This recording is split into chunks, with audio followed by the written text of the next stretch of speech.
To do a 3 needle bind off, you're going to need, you guessed it, 3 needles and 2 different sides of yarn that sides of knitting that you want to bind off. So when you do a 3 needle bind off, let's see, I've just done a little magic loop tube right here to show you. And I've got 2 straight needles here. This can be like 2 sides of a sleeve or 2 sides of a sweater. Often they do the seam right here for the shoulder because it's nice and strong. So what you're going to want to do is make sure that your knitting is turned wrong side out. That's because when we do this 3 needle bind off, it makes a seam right along the top here, and we don't want that on the outside of the sweater, we want it on the inside. So with the wrong side facing you and your 2 needles pointed to the right, go ahead and put your yarn in the back. We're going to knit.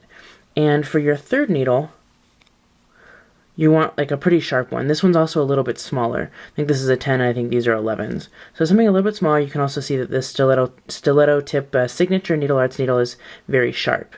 So it's going to be really easy for me to get the needle into these stitches. So go ahead and scoot your stitches up to the tips of the needles, just like that. And let's do the 3 needle bind off. Basically, this combines a knit 2 together with regular bind off strategy. So we're going to knit these 2 stitches together like this. Just go into and under that first stitch, just like you're knitting, and then right under and into the second stitch, just like you're knitting, just like that. Now, go ahead and knit that stitch, or those 2, pull the yarn through, let's see, like that, and put it onto the right needle. So we've now knitted those 2 stitches together and placed the resulting stitch on a right hand needle. Let's do that one more time. Push the stitches up towards the tips of the needle so that it's easier into the first one and into the second one. And you can use your fingers to hold that stitch on there like that. So knit the second stitches together like that and push them off. So now we've got 2 stitches on the right hand needle, and it's time for us to do the bind off move. You can use either of these 2 needles to help you. I think the back one might be easier. So just go in here like that and use this needle tip to take the stitch over and off like that. So now we've bound off that one stitch. Now you just repeat the process all the way down to the last stitch. Obviously, in order for this to come out right, you have to have the same number of stitches on both needles. Alright, so I'm just going to keep on demonstrating that. I'll demonstrate it American style too in just a minute. So there's one more stitch. We've got, oops, I got a little thread there. There we go. We've got 2 stitches on the right needle. So now use one of these needle tips to take that stitch over and off like that. So American style, this is what this looks like.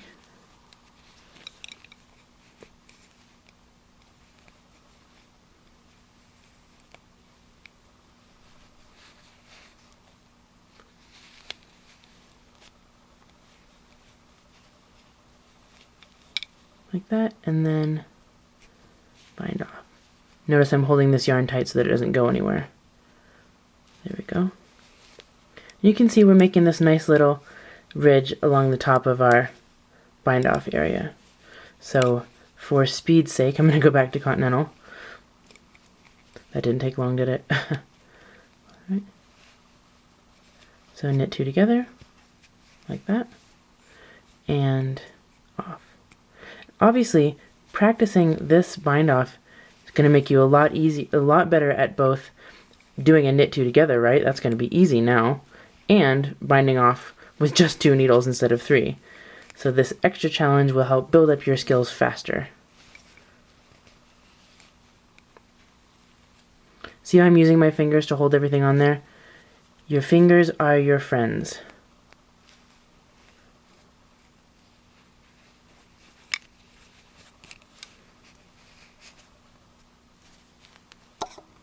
Let's see how we're doing so far. Looks good, doesn't it? Let's get all the way to the end and I'll show you what it looks like on the right side of the knitting, which is where it really counts.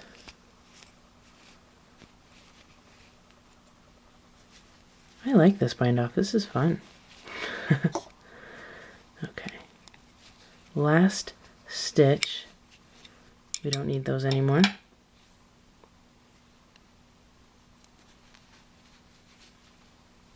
Okay. When we've got 1 stitch left on that needle, make that loop bigger. Take that needle out, take your scissors, and cut at least a 6-inch tail. that you can then pull through this loop that you made big to finish off the bind off, like that. So now let's see what it looks like on the right side. Aww, look how good that looks. And you know, a lot of people really prefer this. It's not invisible, but it looks good. It looks like the top of a shoulder seam, and it's really nice and sturdy. Sometimes you really want that line demarcating the edge of the seam. So that's what that should look like if you do it right. Alright, now it's your turn.